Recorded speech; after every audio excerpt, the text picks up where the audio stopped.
वंदे लोकतिलकम सत्पथवार्ताभूषणम प्रबुद्धम लोकजीवनम प्रणय प्रमुख जागदीपनम वंदे जीवन जीवनम सत्पुरुषम।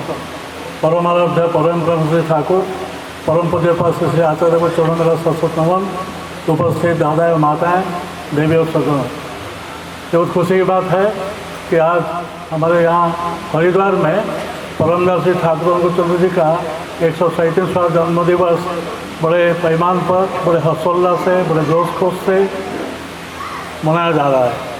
इसमें बहुत सारे लोग जो भाग लिए हैं, हरिद्वार से आए हैं, रुड़की से आए हैं, ऋषिकेश से आए हैं, देहरादून से आए हैं, दिनेशपुर से आए हैं, रुद्रपुर से आए हैं, लखनऊ से आए हैं, दिल्ली से आए हैं। सभी को मैं हार्दिक स्वागत दे रहा हूँ। जहाँ सत्संग होता है वहाँ खुद गुरुजी महाराज पधारते हैं, इसलिए सत्संग में चुपचाप बैठना चाहिए, ध्यान से सुनना चाहिए। सत्संग में आपस में बातचीत नहीं करना चाहिए, बच्चों के साथ मजाक नहीं करना चाहिए, अपना मोबाइल को स्विच ऑफ करके रखना चाहिए। आना जाना उठना बैठना ये बिल्कुल नहीं करना चाहिए। जो 1-2 घंटा सत्संग मिलता है उसको हम ये करना चाहिए। का जहाँ गुरुजी खुद पधारते हैं, सत्संग भगवान का सबसे बड़ा प्रिय होता है। श्रीमद् भागवत में कृष्ण भगवान ने कहा, न सजयति मांग जो न सजयति मांग जो न संख्या धर्म ही होता न स्वाध्याय तपस्याग निष्ठापूर्ति न दक्षिणा व्रतांसी जगत छंदांसी तीर्थानि नियमा जमा यथा सत्संग सर्वसंगत ही धाम। उन्हें मेरे को प्राप्त करने के लिए मेरे को योग के माध्यम से नहीं कर पाओगे,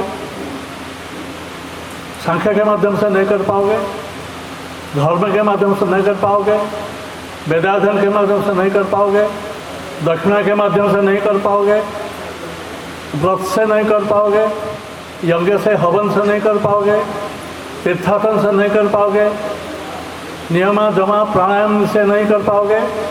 यथा मेरे को प्राप्त करने के लिए सत्संग में आप आसान से प्राप्त कर सकें, इसीलिए सत्संग का लाभ उठाना चाहिए। प्रभु यीशु ने कहा था, बाइबल में है, Where 2 or 3 are gathered in my name, there am I in the midst of them। जहाँ 2-3 व्यक्ति व्यक्तित्व हो जाता है, मैं उपस्थित हो जाता हूँ।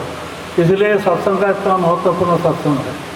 तो इसलिए आज यहाँ परमदास श्री ठाकुर अंकुरचंद्र जी का जो दिव्य जीवन वो वाणी पर चर्चा हुआ है। उनका दिव्य जीवन क्या है, उनका दिव्य जीवन को इस समय में समेट करना संभव नहीं होता है। स्वामी विवेकानंद जब अमेरिका में शिकागो में धर्मसभा में उनका जो उद्गार था, उसे लोग ने इतने स्पेलबाउंड हो गए थे, उन्होंने उनको बाद में बहुत सारे जगह उन्होंने निमंत्रण किया तो बोलने के लिए। उन्होंने जहाँ जहाँ जाते थे वहाँ हमारे देश का हेरिटेज के बारे में, वेद वेदांत के बारे में, उपनिषद के बारे में, हमारे सभ्यता के बारे में बोल रहे थे। कहीं पे भी उन्होंने अपने गुरु जी श्री रामकृष्ण के बारे में कुछ नहीं बोलते थे। एक बार उनको पूछा गया, आप जिनका आशीर्वाद से नरेंद्र दत्त से स्वामी विवेकानंद स्वनामधन्य हो उठे हैं, उनके बारे में आप क्यों कुछ नहीं बोलते, उनके जीवन क्यों आप चर्चा नहीं करते। तो स्वामी जी ने एक मेमोरेबल स्पीच दिया था। वो स्पीच का शीर्षक था माई मास्टर। उसमें उन्होंने बोलते हैं, if thousands of Vivekananda speak millions of years about Ramakrishna, they can not touch with the 100th part of his life. हजार विवेकानंद लाख वर्षों तक बोलेंगे उनके बाद में, उनका 1000 में 1 से भी नहीं बोल सकते। हमारे परमदास श्री ठाकुर जी अंकुरचंद्र जी का एक जीवनीकार है जो हाउजरमैन साहब, जिसके बारे में उल्लेख किया है हमारे आदरणीय गुरुदेवन भाई ने उल्लेख किया है। उन्होंने ठाकुर के साथ 23 साल बिताए थे। उन्होंने एक किताब लिखा, तो किताब का नाम है N ocean in A tea cup, गागर में सागर।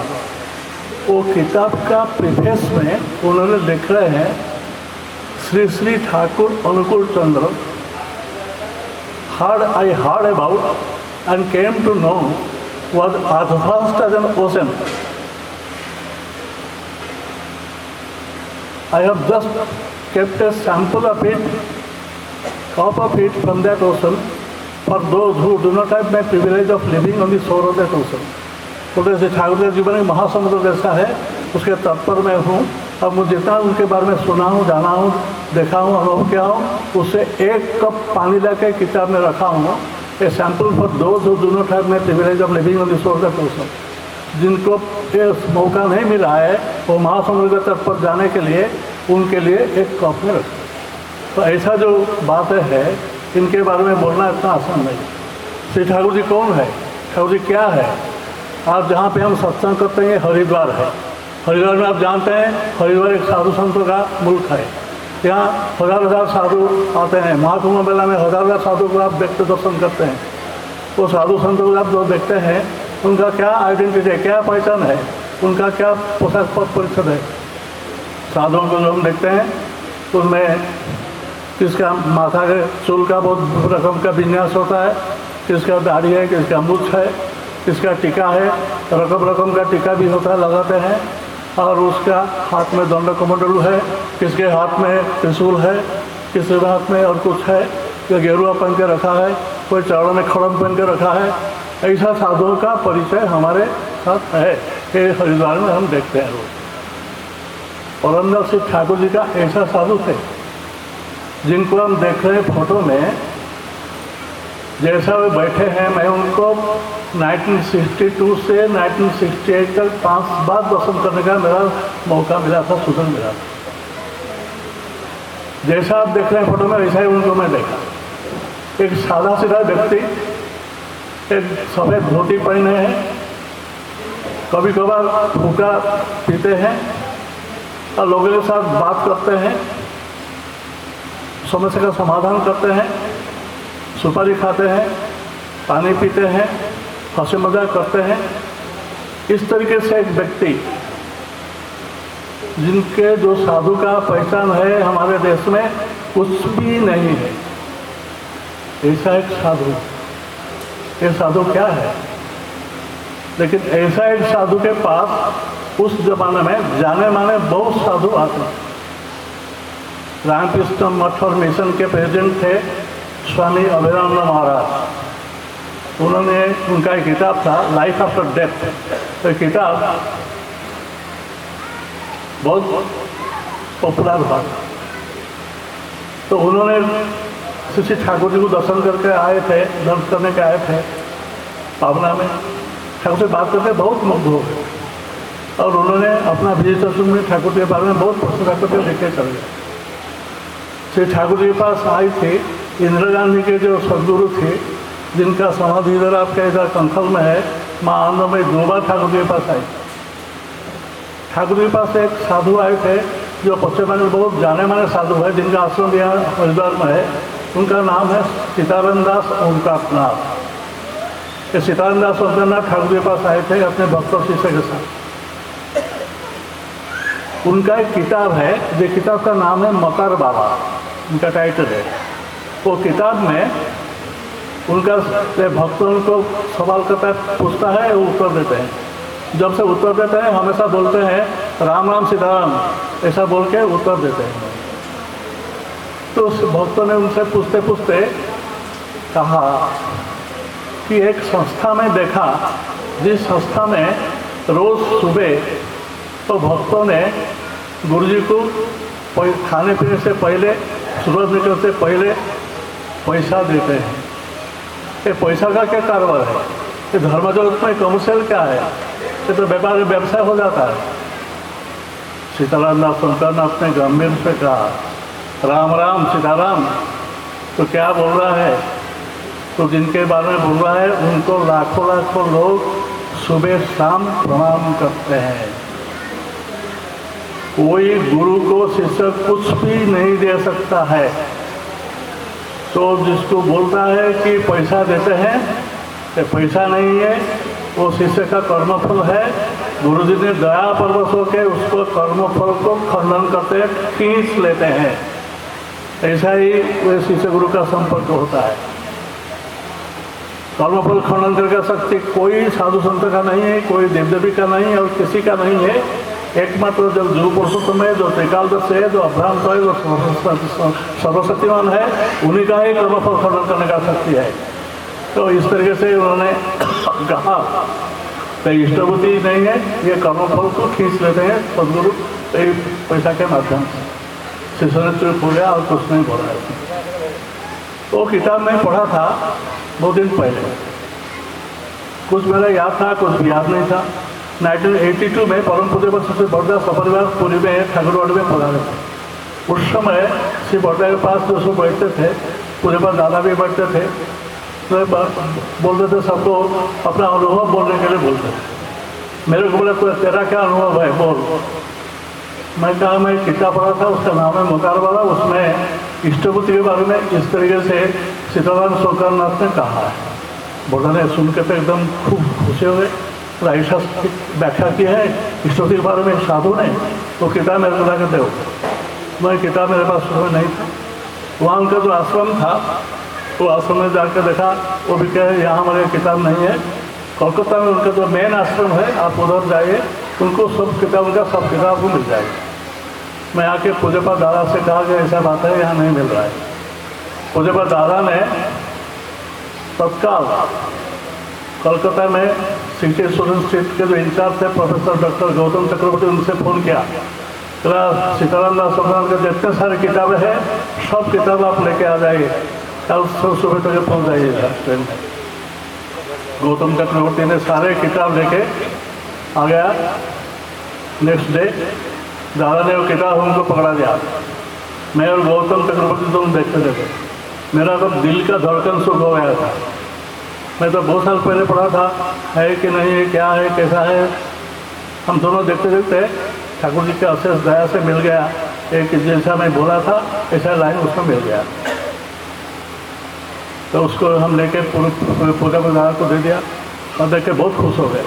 तो ठीक है, बाबा अभी तो सो रहे हैं, जब उठेंगे आप सब आएंगे उनके पास, मैं एक किताब उनको दिखाऊंगा। उसके बाद उन्होंने बाबा को उठे, दोपहर के बाद उन्होंने वो किताब ले दिखाया।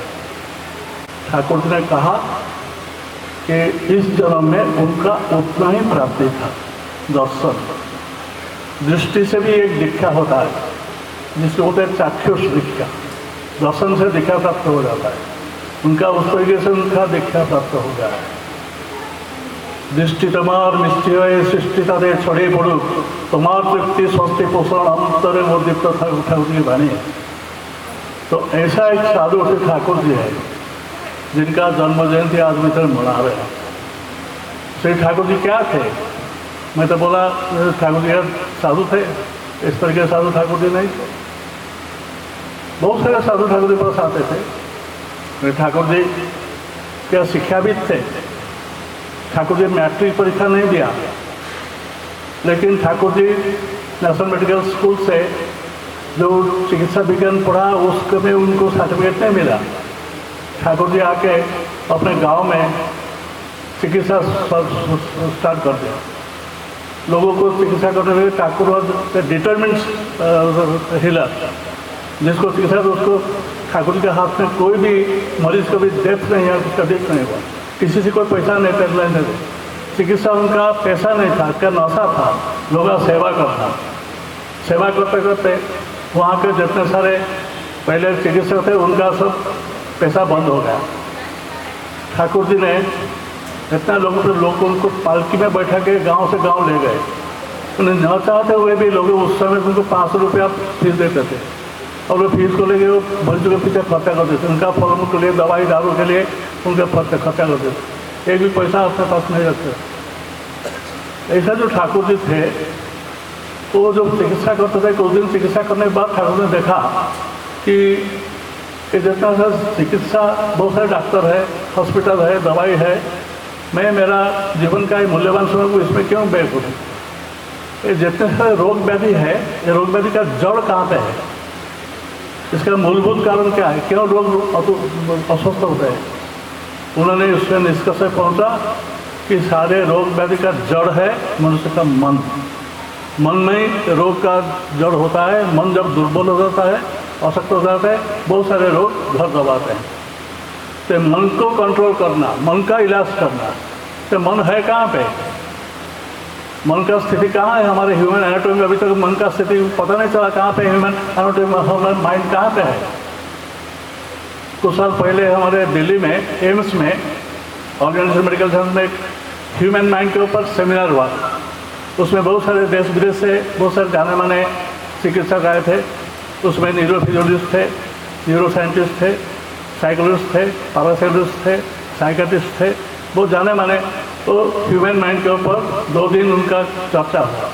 चर्चा के बाद उन्होंने इस निष्कर्ष में पहुँचे कि mind is everywhere, mind is nowhere. ऐसा भेग कंक्लूजन पहुँचे, मन हर जगह में है, मन कहीं पे भी नहीं है। तो इस मन को किस तरीके से हम कंट्रोल कर सकते? महाभारत के लड़ाई में जो योद्धा थे, हीरो थे, अर्जुन, उस दिन भगवान कृष्ण भगवान से पूछे, भगवान मेरा मन बहुत चंचल होता है, मैं महाभारत लड़ाई को जीता लेकिन मन को नहीं जीत सकता हूँ। बोलते हैं चंचल ही मन कृष्ण प्रमाथि बलवत दृढ़ तस्याहं निग्रह मने वायुरिव सुदुष्करम। ये मन चंचल है, वायु जैसा चंचल है, इसको मैं कंट्रोल नहीं कर सकता हूँ। फिर ठाकुर कृष्ण भगवान ने कहा, ठाकुर अर्जुन असंशय महाभाव मन दुर्निग्रह चलन। अभ्यास में तो कौनते हैं वैराग्य तो गृहते, इसका भी अभ्यास है। मन को भी कंट्रोल किया जा सकता है। किस तरीके से किया जा सकता है? अभ्यास के साथ कर किया जाता है। अभ्यास को प्रैक्टिस करना पड़ता है। जैसा शरीर के लिए फिजियोथेरेपी करते हैं, माइंड के लिए साइकोथेरेपी है। को साइकोथेरेपी क्या होता है? उस दिन ठाकुर जी ने उसी निष्कर्ष में पहुँचे कि मन का इलाज होता है मंत्र से।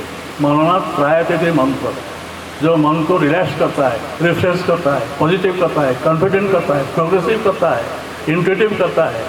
ऐसे जो मन है उसको मंत्र से ही काबू किया जा सकता है, मंत्र से ही। तो मंत्र कहाँ से मिलेगा? तो ठाकुर देखो यार, मंत्र तो मैं माँ के कोख में जब था उस समय मंत्र जब करता था, मैं तो मंत्र का प्रतीक हूँ।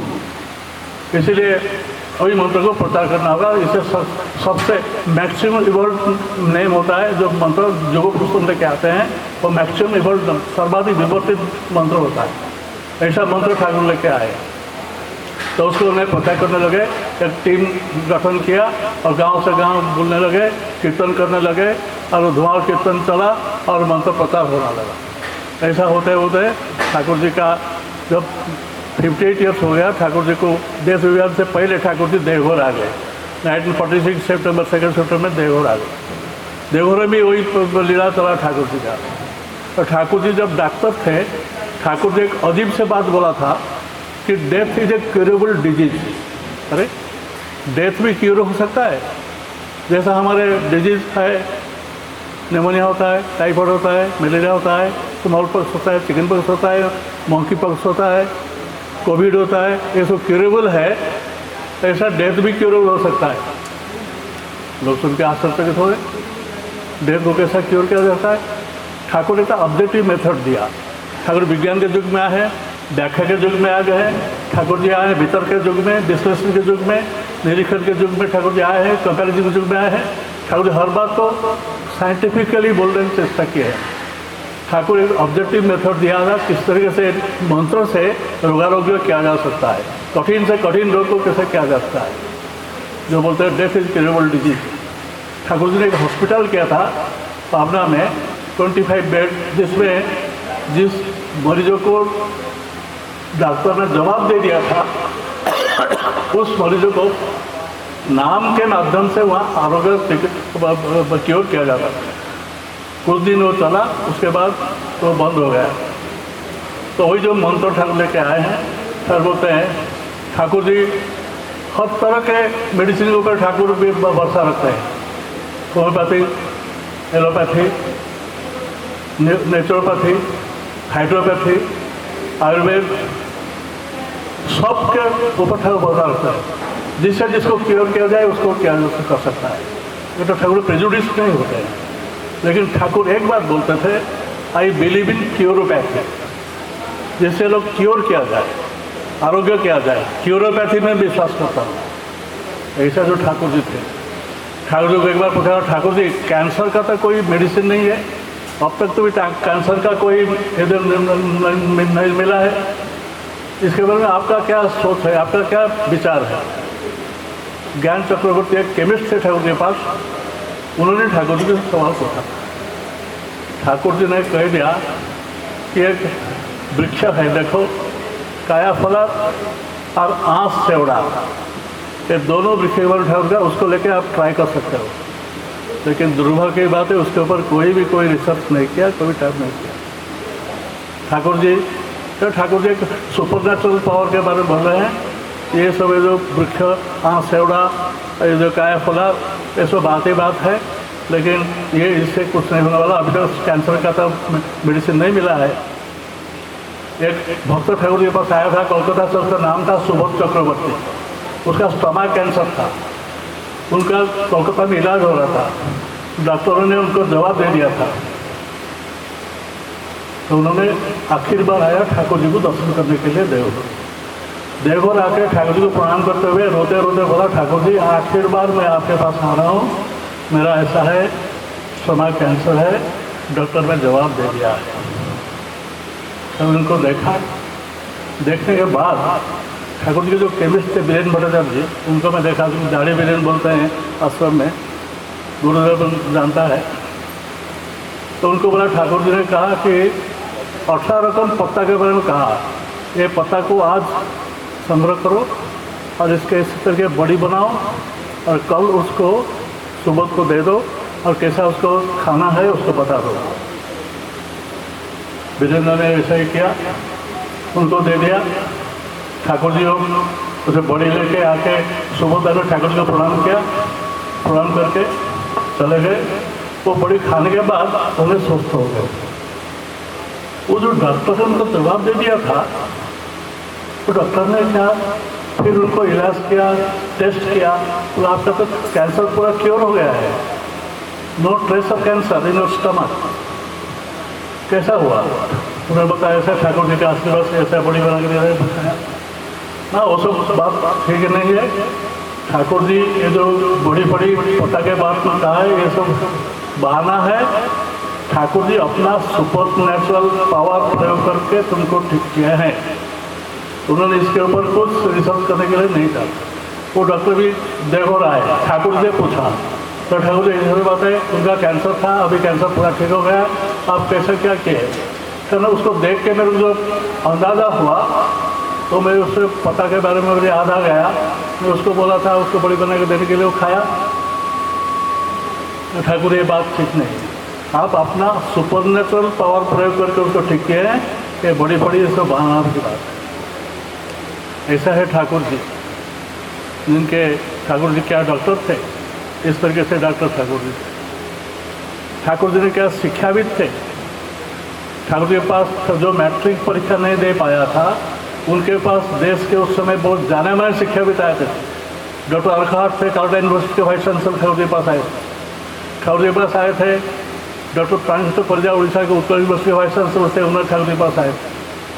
ठाकुर जी के पास है डॉक्टर DS कोठारी, जाने माने विज्ञानी, जो यूनिवर्सिटी ग्रैंड स्टूडेंट के चेयरमैन थे, उन्हें ठाकुर जी के पास आए। प्रताप चंद्र जो एजुकेशन मिनिस्टर थे, यूनियन ठाकुर जी के पास आए। ठाकुर जी क्या शिक्षाविद थे। ठाकुर जी जब बचपन में पाठशाला में पढ़ते थे, उस समय एक और एक के साथ दो होता है, ठाकुर जी नहीं समझ पा रहे थे। बोले एक एक दो एक हो सकता है, एक एक दो कैसा हो सकता है? दुनिया में एक जैसा दूसरा नहीं है, एक एक दो कैसा होगा? एक एक दो एक हो सकता है, 1 + 1 2 1 हो सकता है। जो मास्टर पढ़ाते थे वो समझ नहीं पाए, उन्हें ठाकुर जी को डांटे थे।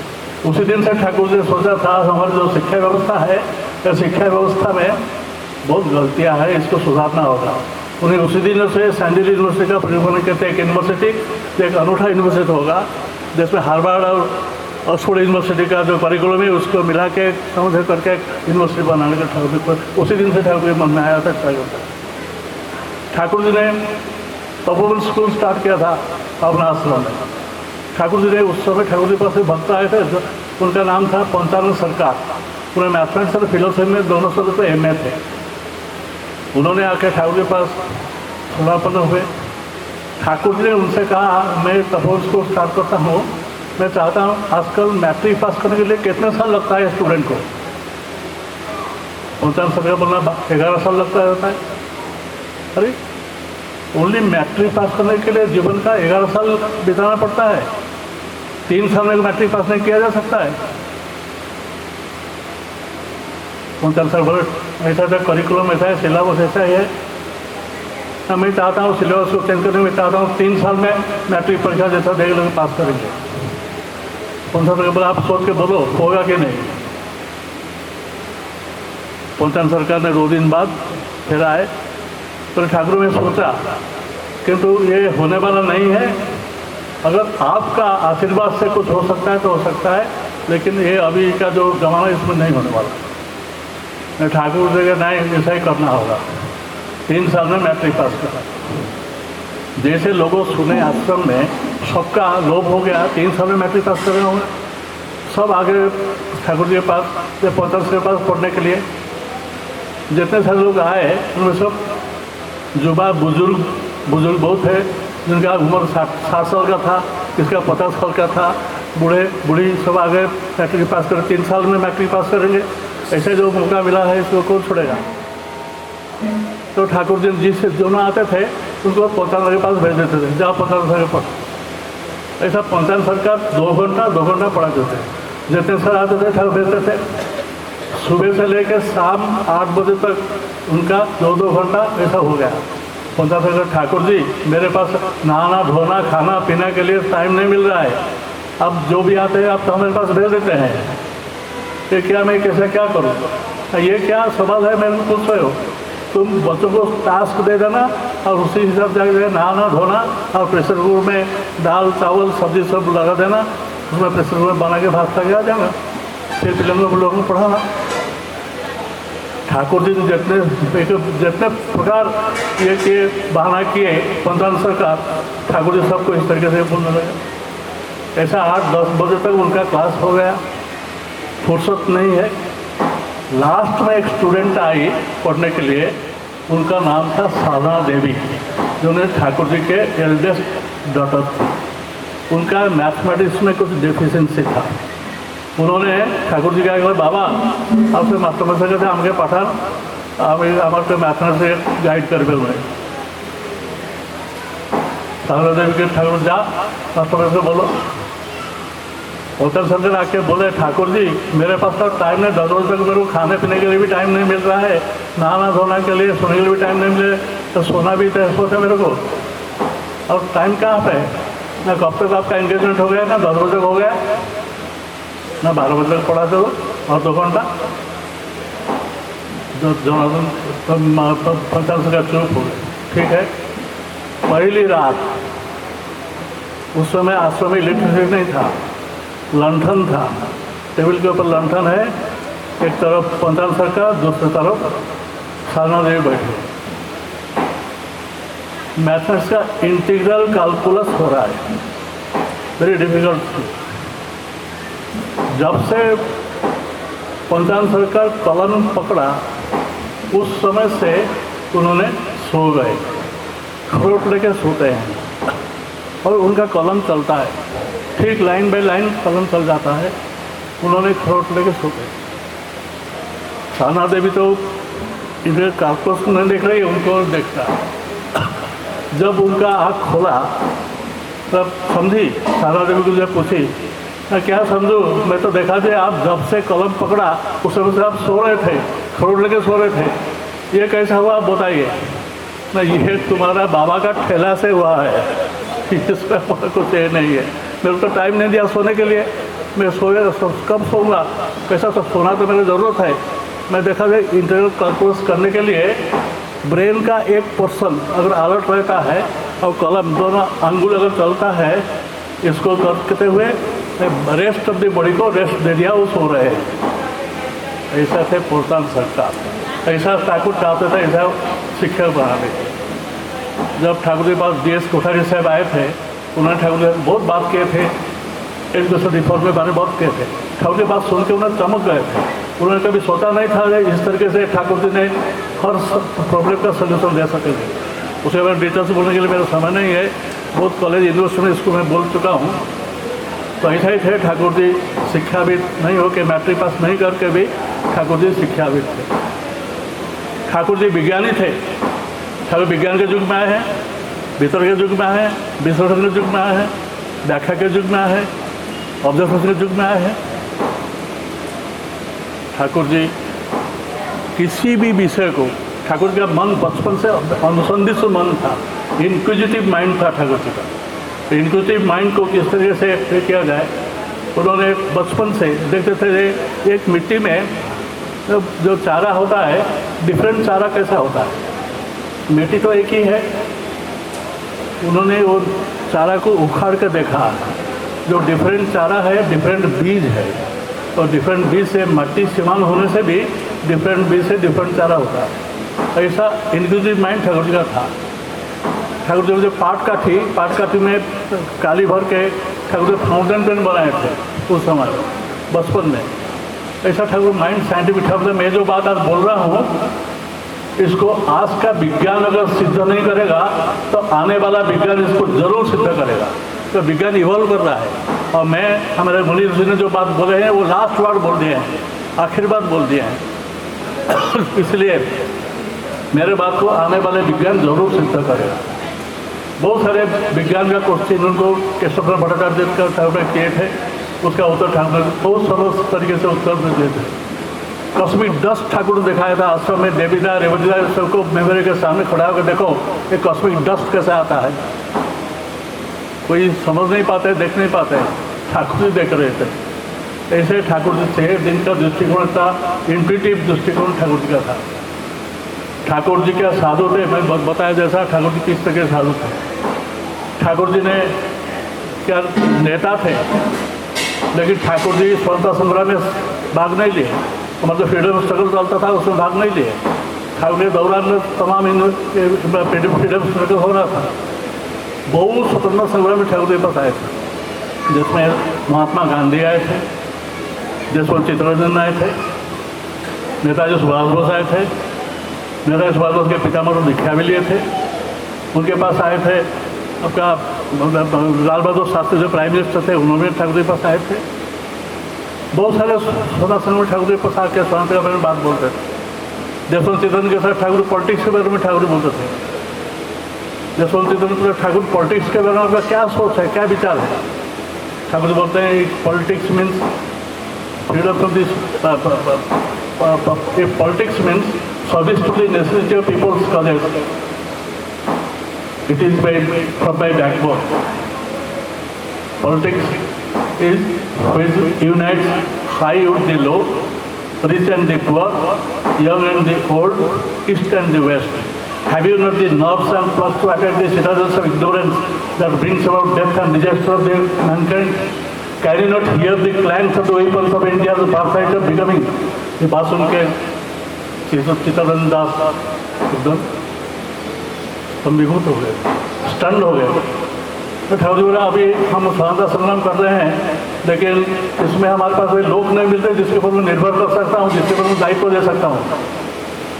ठाकुर ने कहा मैं भी चाहता हूँ देश का स्वाधीन होना चाहिए, लेकिन अगर आपको हाथ से लोग नहीं मिलते हैं तुम किसके ऊपर देश का भार देने जाओगे। तो साइमल्टेनियसली तुम चेष्टा करो मैन मेकिंग प्रोग्राम, लोग तैयार करने का। लोग कोई स्कूल में, कॉलेज में, यूनिवर्सिटी में तैयार नहीं होते हैं। लोग होते हैं माँ के कोख में होते हैं, पिता माता के माध्यम से होते हैं।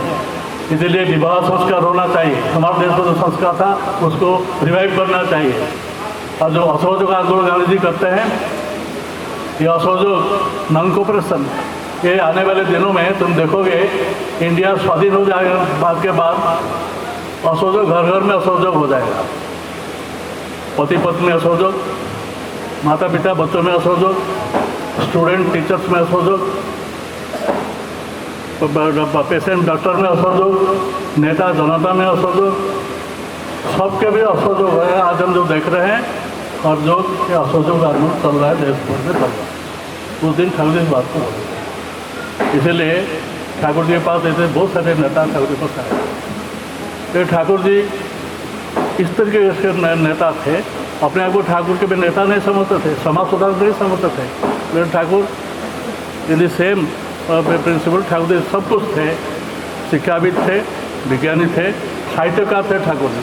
साहित्य ठाकुर जी ने पढ़ा था, मात्र मायावी ने एक उपन्यास बच्चों ने पढ़ते ठाकुर, उससे ज़्यादा कुछ नहीं पढ़े थे। लेकिन ठाकुर जी जो वाणी दिया है आलोचना प्रसंग 22-23 वॉल्यूम में निकला है प्रश्नोत्तर ठाकुर के साथ। जब भी जो क्वेश्चन पूछते हैं लोग शिक्षा के बारे में, साहित्य के बारे में, शास्त्र के बारे में, विज्ञान के बारे में, राजनीति के बारे में, जो सब पूछते हैं तुरंत ठाकुर जी उत्तर दे देते हैं।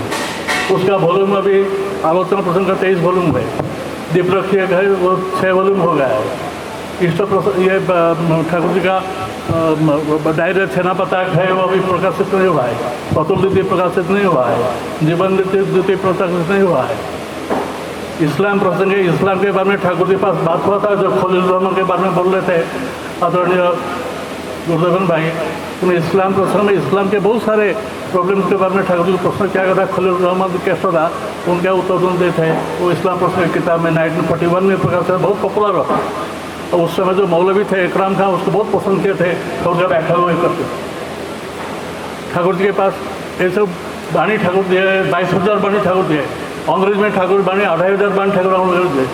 जो ठाकुर जी बोलते थे मेरा कॉन्जुगेशन नहीं जानता हूँ, मैं सब बचपन में स्टूडेंट अच्छा स्टूडेंट नहीं था, मैं जितना पढ़ा था उसको स्टूडेंट अच्छा नहीं था, कॉन्जुगेशन नहीं जो बोल जानता था।